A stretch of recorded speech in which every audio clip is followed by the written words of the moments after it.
যদি আরাফার দিনে থাকতে পারে তার হজ হয়ে গেছে, আলহামদুলিল্লাহ। কোন আলহামদুলিল্লাহ। আর হজের সব করেছে, আরাফা করে নাই, হজ হবে না, কথা বলেন, হজ হবে না।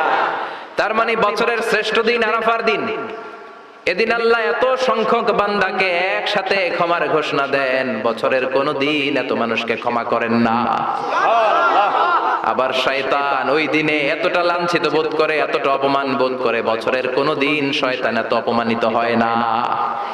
এজন্য বিশ্বনবী বলেছেন খায়রুদ দুআ দুআ ও আরাফা, সবচাইতে শ্রেষ্ঠ দোয়া আরাফার দিনের দোয়া।